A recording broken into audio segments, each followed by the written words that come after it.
Halo teman-teman, balik lagi pembahasan kasus dua investasi. Nah, tadi kita udah membahas jurnal koreksi ya, dari mulai pembelian saham itu ya, perolehan investasi, pencatatan dividen, penyesuaian nilai wajar, dan pencatatan laba investi. Maka kita sudah melakukan ya usulan jurnal koreksi dan ini perlu dipertimbangkan oleh klien ya untuk melakukan koreksi.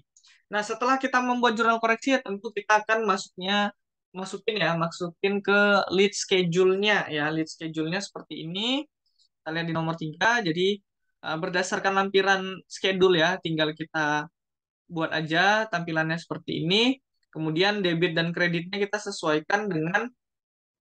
eh, kita sesuaikan dengan ini ya, yang tadi jurnal koreksinya ya. Jadi fair value adjustment-nya itu ada tadi kredit 25 juta ya. Kemudian investment in securities-nya itu ada eh, kredit sebesar 2 juta ya. Kita lihat di sini kredit sebesar 2 juta apakah benar? Nah, jadi ada kredit sebesar 2 juta tetapi ada juga debit sebesar 2 juta. Ya, jadi di sini belum include tadi itu.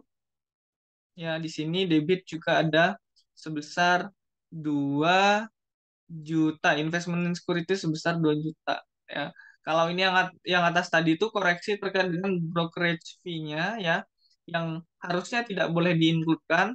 Kalau di sini debit ini karena direct ya. Kalau FVOC option itu perlu ada peningkatan secara eh, direct ke akun investasinya untuk perlakuan akuntansinya ya.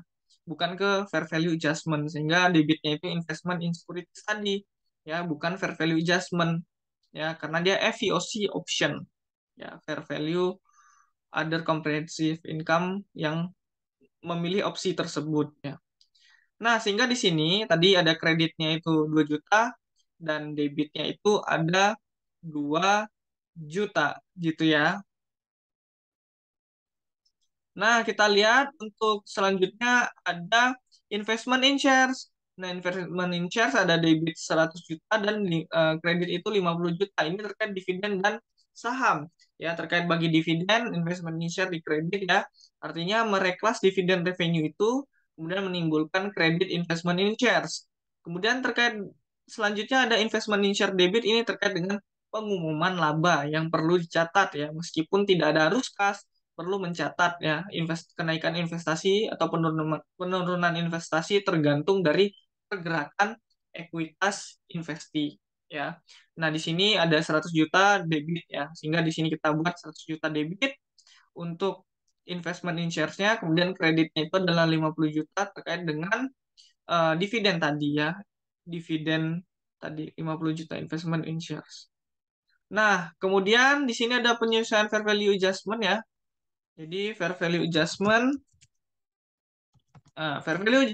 itu tadi jumlah penyesuaiannya ada 25 juta gitu ya, 25 juta kredit ya, sehingga saldo akhirnya itu 20 juta ya. Tadi debit 45, kredit 25, maka debitnya itu ada 20. Nah, kemudian ini dapat per auditnya ya, tinggal tambah debit, kurangi kredit gitu ya. Sini tambah debit, kurangi kredit, dan di sini juga tambah debit, kurangi kredit, sehingga mendapatkan per auditnya itu adalah 1.408 juta. Nah, bagaimana terkait dengan eh, prosedur auditnya ya? Tadi udah kita bahas lead schedule-nya, bagaimana prosedur auditnya ya? Nah, ini kita lihat prosedur auditnya. Nah, untuk menguji eksistensi ya, atau existence ya, itu kita bisa melakukan cek dokumen atau catatan terkait perolehan dan penjualan investasi. Ya, kita lihat sertifikatnya pada saat perolehan. Kita lihat dokumennya, dokumen terkait perolehan. Kan sebelumnya itu harus ada kira-kira membuat ini ya, seperti dokumen seperti itu kita ingin mengakuisisi berapa ya. Nah, di dokumen itu kita bisa periksa terkait perolehan dan penjualan investasi. Ya, kalau penjualan ya penjualan investasi. Kemudian di sini valuation allocation, detail tie-in, accuracy, classification, realizable value, dan cut off. Ini kita lihat ya. Kalau detail tie-in, cek dan footing data rincian investasi, kemudian bandingkan dengan general ledger atau neraca saldo. Kemudian akurasi, footing, dan rekalkulasi atas perolehan atau pelepasan investasi berdasarkan harga saham lembar saham, dan komisi. Classification berinspeksi ke dokumen terkait investasi untuk mengecek ketepatan klasifikasi akun.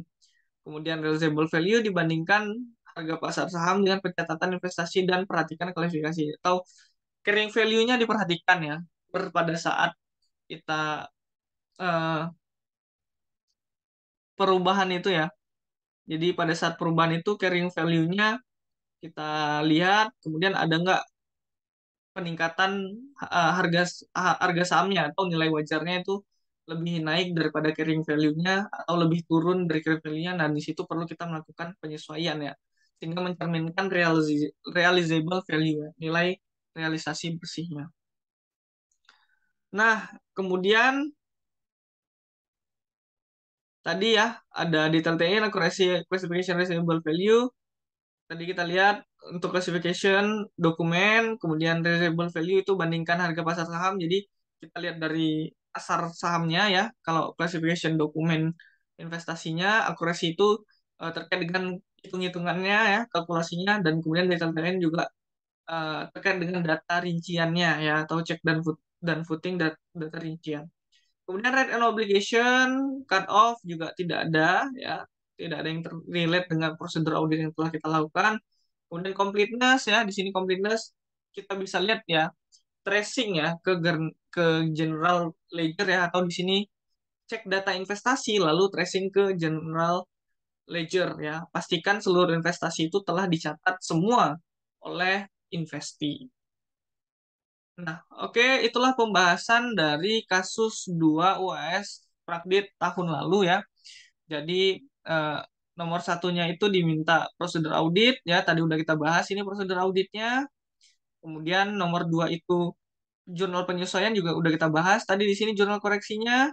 Kemudian terkait dengan lead schedule-nya juga udah kita buat ya. Kita lihat di sini di schedule-nya itu mencerminkan investasi sebenarnya itu adalah 1.408.000.000.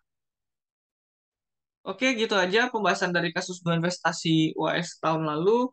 Apabila ada salah kata dalam penyampaian atau ada yang masih keliru, mohon dimaafkan. Terima kasih.